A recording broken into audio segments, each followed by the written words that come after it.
शिक्षा चिकित्सा भरपूर रोजगार है, उज्जवल भविष्य का यही तो मूल आधार है।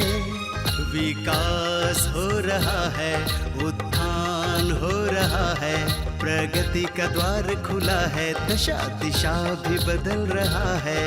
विकास की नई गाथा लिख रहा है झारखंड, हमारा झारखंड, उभरता झारखंड, हमारा झारखंड, उभरता झारखंड।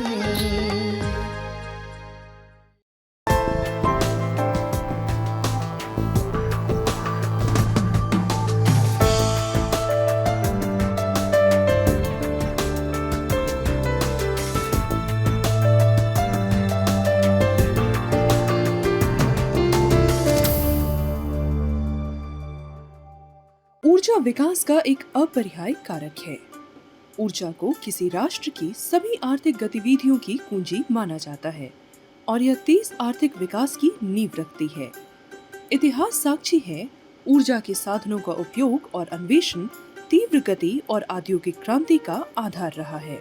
कोयला, पेट्रोलियम और गैस जैसे जीवाश्म ईंधन आर्थिक और औद्योगिक विकास के साथ अन्य आयामों को एक नई दिशा और दशा तो प्रदान की, लेकिन इनके सीमित भंडार और पर्यावरण पर अकल्पनीय दुष्प्रभाव ने कई बड़ी चुनौतियां खड़ी कर दी। जलवायु परिवर्तन से जुड़े अन्वेषणों, विश्लेषणों और बैठकों के निष्कर्षों से यह स्पष्ट हो गया है कि जीवाश्म ईंधनों के उपयोग पर यथाशीघ्र लगाम नहीं लगाया जाएगा तो सारी दुनिया इसके भयानक दुष्परिणामों का शिकार हो जाएगी।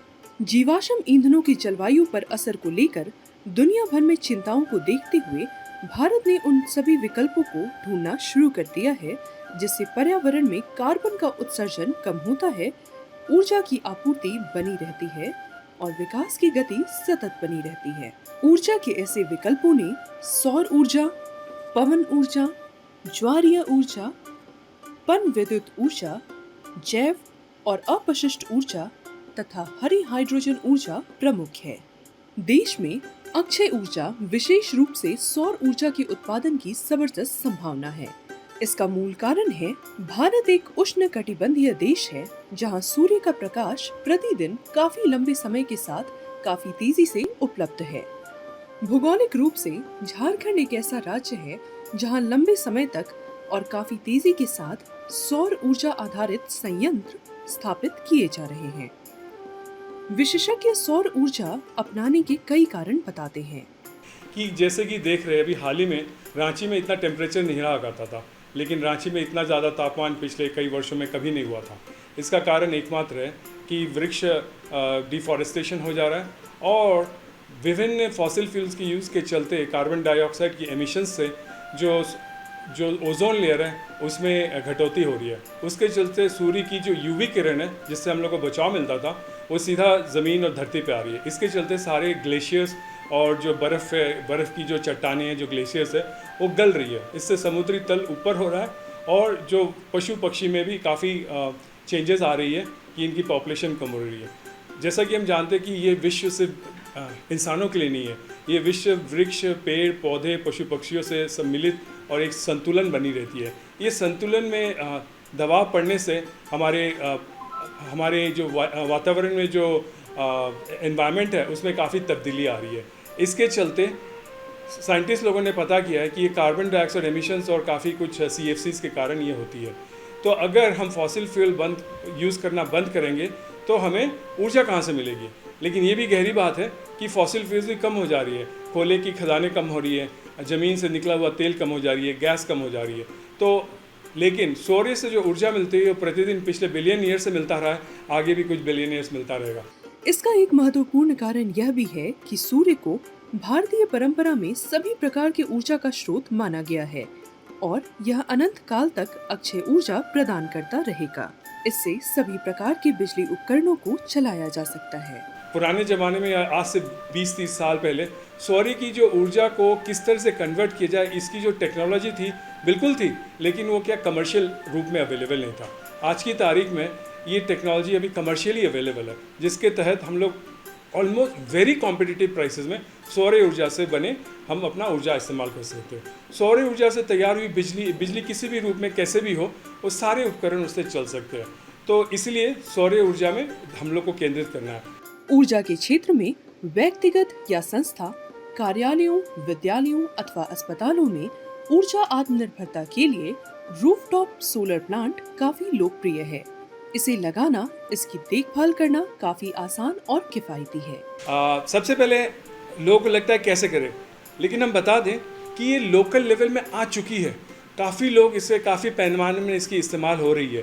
जैसे सोच लीजिए कि आपका पावर बैंक चार्जर हुआ, वो सोलार से भी चार्ज होता है। आपकी घड़ियाँ, आपकी कैलकुलेटर, ये सोलार से पहले भी चलती थी, अभी भी चलती है। लेकिन एक दैनिक जीवन में एक अपना घर को चलाने के लिए जो ऊर्जा चाहिए, वो रूफटॉप सोलार के माध्यम से बड़ी आसानी से हो रहा है। हम लोग क्या करते हैं, इस उपकरण को लगाने के लिए पहले तो कस्टमर या उपभोक्ता का परमिशन लेते हैं और एग्रीमेंट कर लेते हैं। फिर उस एग्रीमेंट के बेसिस में हम बिजली बोर्ड से एक आवेदन देते हैं कि हम ग्रिड नेट मीटर लगाएंगे। तो बिजली बोर्ड उसकी आके इंस्पेक्शन करके जाती है अपने तौर से, करने के बाद इसकी मंजूरी दे देती है। फिर हम वो उपकरण लगा देते हैं। हम जो उपकरण लगाते हैं, सोचिए छत पे लगाते हैं, ऐसा नहीं कि कुछ हवा बतास आया और उड़ के चले गए। हमारे जो उपकरण लगते हैं वो 150 से 180 किलोमीटर की विंड स्पीड को हैंडल कर सकती है और ये काफ़ी मजबूत होते हैं। इसकी जो स्ट्रक्चर है 25 साल तक जंग नहीं खाते, क्योंकि हॉट डिप गैल्वेनाइज स्टील के माध्यम से इसको बनाया जाता है, तो इसमें जंग नहीं पड़ती है। और जितने भी नट्स बोल्ट्स होते हैं वो सब स्टेनलेस स्टील की होती है। और जितनी भी केबल्स होती है जो धूप में सारा धूप खाती है, तो वो double insulated special coated DC cabling होती है, वो पूरी कॉपर की होती है, टिन कोटिंग होती है, ताकि इसमें जंग ना पड़े और इसकी यूवी रेस से इसमें कोई खपत ना हो। तो ये एक तरह से समझिए कि ये भी एक तरह से अक्षय है 25-30 साल के लिए। अभी जो हम लोग का जैसे सोलर हम लोग लगाए हैं, तो इससे जैसे ओटी चलता है तो उसमें ब्रेकडाउन नहीं होता है। सिटी भी हम लोग सोलर से कर लेते हैं और सारा नर्सिंग होम में जितना फ़ैन लगा हुआ है, ये बल्ब लगा हुआ है, सारा इसी से चलता है। और इससे पावर कट की जो समस्या है वो भी बहुत हद तक हम लोग को राहत मिला है। पहले काफ़ी दिक्कत होती थी, पर जब से हम लोग सोलर लगाए हैं वो बहुत राहत हम लोग को मिला है। और मैं आशा करता हूं कि सभी नर्सिंग होम से मैं रिक्वेस्ट करता हूं कि वो भी अपना सोलर लगा ले, ताकि इलेक्ट्रिसिटी बिल भी कम आएगा और जो पावर कट की समस्या है यहाँ पे वो भी कम हो जाएगा। प्रति किलोवाट सौर ऊर्जा उत्पादन के लिए बिना हवा वाले 100 स्क्वायर पर फीट के छत की जरूरत होती है। रूफटॉप सोलर एनर्जी के इस्तेमाल को अगर ग्रिड से जोड़ दिया जाए तो आवश्यकता अनुसार बिजली की खपत कर इसे निर्यात किया जा सकता है।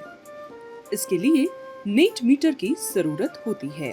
हम लोग क्या करते हैं, जो आपको जो घर का जो नेट मीटर जो मीटर था वो सिर्फ आयात लेता था, मतलब आप कितना इंपोर्ट करते हैं, हम उसको एक नेट मीटर लगा देते हैं।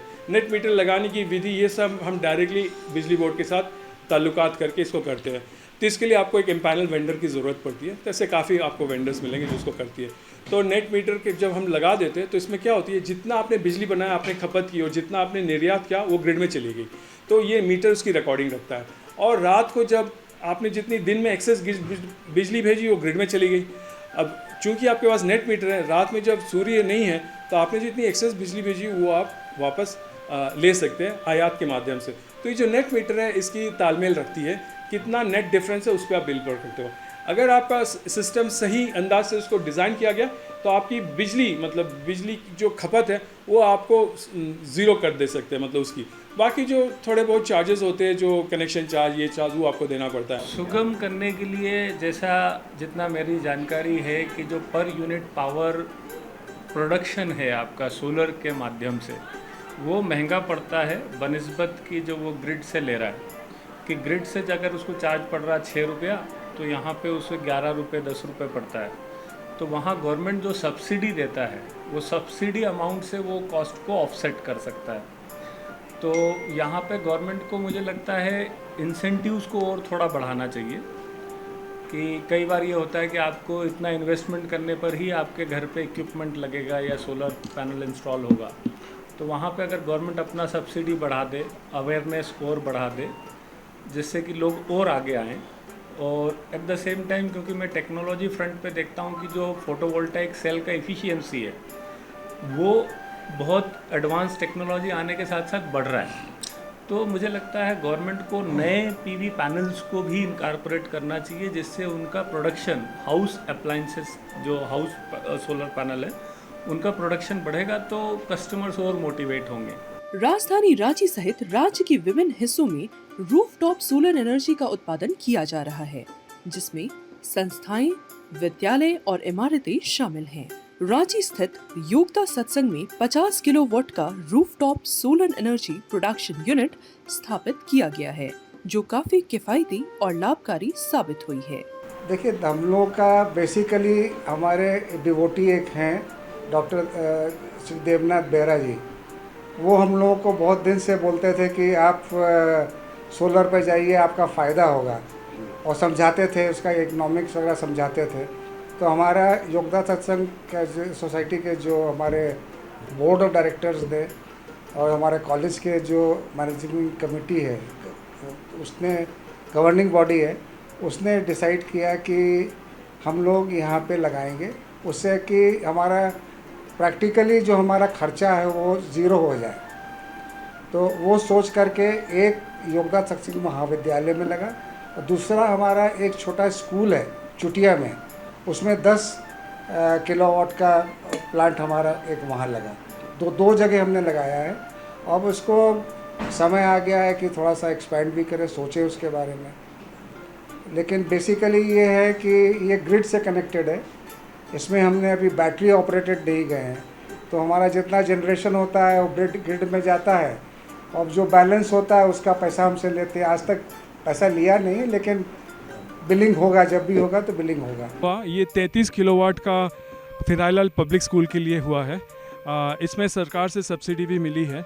तो ये 33 किलोवाट का जो प्लांट है, इस स्कूल की पूरी बिजली को आपूर्ति कंप्लीट करती है। इसमें से कुछ ऐसा भी होता है कि एक्सेस बिजली ग्रिड में जाती है। फ़िलहाल इनके बिजली बिल में काफ़ी गिरावट आई है, एक तरह से शून्य के आसपास होना चाहिए।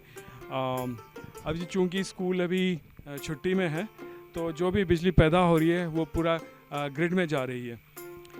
ये फ़िलहाल आप देख रहे हैं कि यहाँ 100 सोलार पैनल्स हैं। एक पैनल्स 335 वाट के हैं।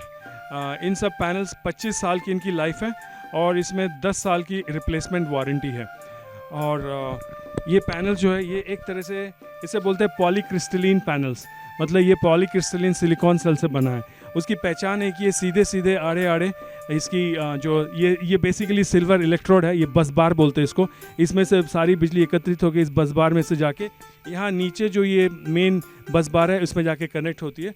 फिर अंदर नीचे से जाके इस पैनल के लिए एक प्रोटेक्शन है, उसमें हर एक पैनल में एक डायोड होता है ताकि रिवर्स बायस होके पैनल खराब ना हो जाए। बिजली की अनियमित आपूर्ति, जीवाश्म ईंधनों की बढ़ती कीमतों के कारण सौर ऊर्जा उपयोग से बिजली की नियमित आपूर्ति हो रही है, और साथ ही साथ सभी प्रकार के बिजली चालित उपकरण निपति चलाए जा रहे हैं। सेक्रेटरी सर ने बताया कि हम पहले फुल्ली डिपेंडेंट थे ग्रिड पे, और आपको पता ही है कि हमारे राज्य में बिजली आपूर्ति उतना लगातार नहीं होता, कई पावर कट्स लगते हैं, तो डीजल में हमारा खर्चा बढ़ता था। उसके साथ साथ जो ऐसे इक्विपमेंट अप्लाइंसेस हैं जो बहुत हेवी पावर विड्रॉ करते हैं, जैसे आपका एयर कंडीशनर हो गया या हमारी कंप्यूटिंग फैसिलिटीज़ है, तो उसको मेंटेन करने के लिए हमें काफ़ी खर्च होता था। बट जब से हमारे पास सोलर है तो हमें एक ईज़ है कि चलिए हमारा 100% जो पावर कंजम्पशन है वो सोलर से आ रहा है, निर्बाध रूप से चलती है। अभी हमें ऐसा, जैसा मैंने बताया कि उस तरह की प्रॉब्लम्स नहीं आती पावर कट्स के कारण कि हमारे कहीं फैन बंद हो गए या एयर कंडीशनर्स बंद हो गए, तो उन सब में हमें काफ़ी इससे मदद मिलती है। झारखंड के गुमला जिले के विशुनपुर प्रखंड में जगमग पाठशाला परियोजना के तहत 12 विद्यालयों का चयन कर प्रत्येक में 2 से 3 किलोवाट क्षमता वाली सोलर पावर प्लांट की स्थापना वर्ष 2019 में की गई। इसकी वजह से विद्यालय की सभी कक्षाओं, कार्यालयों, शौचालयों एवं रसोई घर में पर्याप्त रोशनी की सुविधा होती है।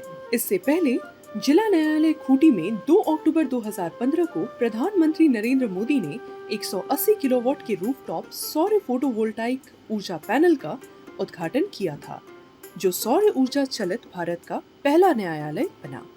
न सिर्फ हिंदुस्तान, पूरी दुनिया इस बात को समझे कि मैं उस प्रदेश की खूंटी नाम के छोटे से स्थान से बोल रहा हूं, जिस प्रदेश की अधिक आबादी मेरे आदिवासी भाई बहनों की है, जिन्होंने जंगलों की सदियों से रक्षा की है, जहां कोयले के भंडार पड़े हैं, वो प्रदेश की जनता विश्व के मानव के कल्याण के लिए आज सौर ऊर्जा के रास्ते पर जाने का संकल्प कर रहा है।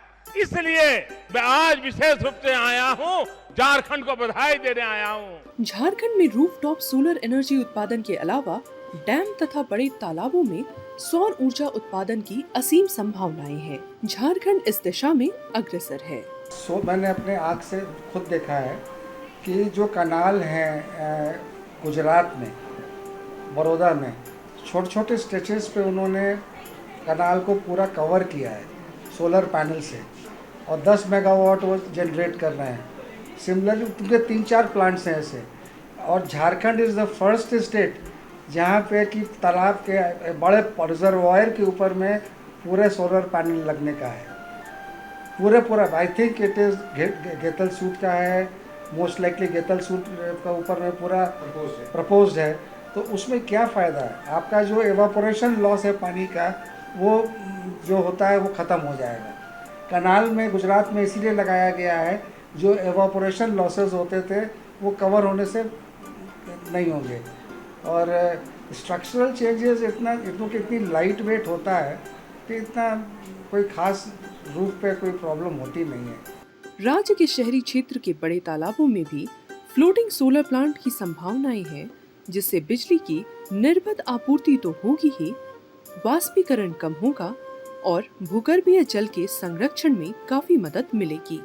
इनफैक्ट झारखंड सरकार के माध्यम से, जरेडा के माध्यम से वाटर बॉडी जो लेक्स हुए, जैसे गेतलसूद डैम हुआ, गिरिडीह लेक है, और आने वाले दिनों में चांडिल लेक, इन सब की अभी तहकीकात या सर्वे चल रही है। जैसे ही इससे संपूर्ण हो जाएगा तो इसमें टेंडर फ्लोट किया जा सकता है कि इसमें फ्लोटिंग पावर प्लांट लगाया जाए। इनफैक्ट एक आलोचना भी रही है कि रांची म्यूनिसिपल कॉरपोरेशन के माध्यम से जो बड़का तालाब है लेक रोड के पास, जहाँ विवेकानंद जी का स्टैचू है, उसमें भी एक फ्लोटिंग सोलर प्लांट बनाने के लिए ये बहुत ही संभव है। इससे बहुत फ़ायदे हैं। एक तो बिजली मिलती है, दूसरी वाटर बॉडीज़ के ऊपर जब सोलर पैनल्स लग जाते हो, तैरते हैं उसके ऊपर, तो इसमें क्या है, वाटर का इवेपोरेशन रेट कम हो जाता है। इससे क्या है कि ग्राउंड वाटर में एक स्थिति बहुत हाल इम्प्रूव होती है। प्रारंभिक स्तर पर सौर बिजली की उत्पादन कीमत अधिक रही है, लेकिन इसे प्रोत्साहित करने के लिए सरकार अनुदान देती है। इसके लिए भारत सरकार के राष्ट्रीय पोर्टल से जानकारी ली जा सकती है एवं आवेदन भी किया जा सकता है। डिस्कॉम कंपनी, मतलब बिजली वितरण कंपनी, कितना चार्ज करती है? सोचिए, हमारे चार्जेस आते हैं 6.5 रुपया एक यूनिट का, तो 6.5 यूनिट हमको बिजली विभाग देती है 6.5 रुपये में। अगर आप सोलार से प्रोड्यूस करेंगे, सिर्फ सोलार से, कोई बैटरी नहीं, पूरे 25 साल का अगर इसकी लाइफ है, 25 साल की आप रेट देखिएगा, तो एक यूनिट बनाने के लिए आपको 1 रुपये से भी कम पड़ता है। हाँ, लेकिन ये बात सही है कि पहली बार जब आप लगाएंगे तो आपका इन्वेस्टमेंट कॉस्ट या कैपिटल कॉस्ट ज़्यादा होता है। 1 किलोवाट के लिए करीब 48,000 से 52,000 तक के बीच में खर्चा होता है। बिल्कुल, पहले भी रहा है। पहले 50% तक का इसकी सब्सिडी रहा करती थी। 30% सेंट्रल भारत सरकार देती थी और 20% राज्य सरकार देती थी। अभी फ़िलहाल 40% की सब्सिडी सेंट्रल गवर्नमेंट देती है विद्युत वितरण के माध्यम से, लेकिन वो सिर्फ 3 किलोवाट तक के लिए है। 3 से आप 10 किलोवाट जाएंगे तो उसमें आपकी फीसदी, जो सब्सिडी की फीसदी है, वो 20% की है। हाल ही में अभी सुनने में आया है कि राज्य सरकार भी कुछ इसमें अपना योगदान दे रही है। इसमें कम से कम 5 से 10% की राज्य सरकार की तरफ से भी योगदान आएगा।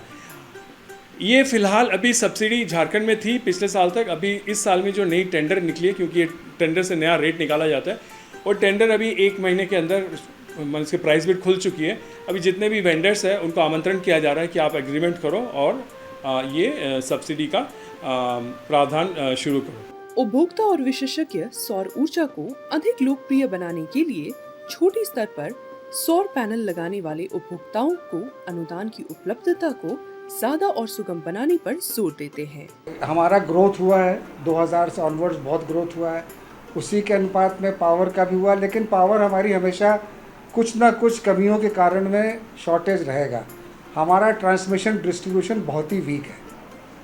फर्स्ट हमारा आता है transmission distribution is very very weak, और उसकी वजह से जितने पावर कट्स हैं, जो हमारे पुराने सब स्टेशंस हैं, हाँ अब काफ़ी कुछ काम हुआ है उसके बारे में, काफ़ी कुछ आगे पॉपुलेशन का भी दबाव है, बिल्कुल दबाव है बढ़ते पॉपुलेशन का। इसीलिए जो आपका घर का लेकर के, घर में जो बोला जा रहा है घर में लगाइए, बहुत लोग लगाए हैं, लेकिन उसकी इकोनॉमिक्स नहीं वर्कआउट हो रही है। अगर इकोनॉमिक्स वर्कआउट हो जाए थोड़ी सी, या थोड़ा सब्सिडी थोड़ा सा बेटर हो, क्योंकि आप लगा लीजिए उसके बाद 100 बार दौड़ते रहिए तो मेरा पेट्रोल में उतना खर्चा हो जाएगा जितना कि जितना मेरा फ़ायदा होगा। हमको इतना इनको फैसिलिटेट करना चाहिए हमको कि जो भी मेरा बैलेंस आ रहा है उसको तुरंत एडजस्ट करें। उसके लिए इश्यूज़ हैं कई सारे, जो कि सरकार को और बोर्ड के लेवल में they have to resolve it. भले ही सौर ऊर्जा अक्षय ऊर्जा है, जलवायु परिवर्तन के इस काल खंड में इसकी महत्वपूर्ण उपयोगिता है। बावजूद इसके कई चुनौतियां बरकरार हैं, जिसमें अधिक निवेश, बुनियादी ढांचा विकास, निजी सार्वजनिक भागीदारी और जागरूकता का अभाव प्रमुख है। लेकिन भारत ने सौर ऊर्जा उत्पादन में उल्लेखनीय वृद्धि की है। भारत ने सतत विकास प्राप्त करने के लिए प्रधानमंत्री कुसुम और अजय की शुरुआत की है। भारत अंतर्राष्ट्रीय सौर गठबंधन ISA का अग्रणी देश है, जो वन सन, वन वर्ल्ड, वन ग्रिड की परिकल्पना को साकार करने का आह्वान किया है। यह सौर ऊर्जा के मोर्चे में एक ठोस कदम है। यूनिवर्सल कोऑपरेशन और सोलर एनर्जी की भावना के तहत भारत आईसा की असेंबली में UN के सभी सदस्य देशों को मेंबरशिप का प्रस्ताव रखने वाला है। साथियों, Bharat Indian ocean RIMS association का अहम सदस्य होने के नाते इस संगठन को बहुत महत्व देता है। हमारी ऊर्जा संबंधी चुनौतियां एक जैसी हैं, इसलिए अपनी एनर्जी सिक्योरिटी को देखते हुए रिन्यूएबल एनर्जी पर हमें मिलकर बल देना है। आजादी का अमृत महोत्सव के साथ प्रधानमंत्री नरेंद्र मोदी ने आत्मनिर्भर भारत की पहल के तहत स्पष्ट कर दिया है कि भारत को हरित और स्वच्छता की दृष्टि से अग्रणी अर्थव्यवस्था बनाया जाएगा। अक्षय ऊर्जा के कई स्रोत हैं। यहाँ ऊर्जा भविष्य की ऊर्जा है, जो भारत के ऊर्जा संकट को कम करेगी, पर्यावरण की रक्षा करेगी, जलवायु परिवर्तन के भयावह परिणामों से देश और दुनिया को बचाएगी, साथ ही अपने नागरिकों के लिए निर्बाध निर्विकार ऊर्जा प्रदान करेगी। इस यज्ञ में झारखंड की भूमिका महत्वपूर्ण होगी, ऐसी उम्मीद है। विकास की नई गाथा लिख रहा है झारखंड, हमारा झारखंड, उभरता झारखंड, हमारा झारखंड, उभरता झारखंड।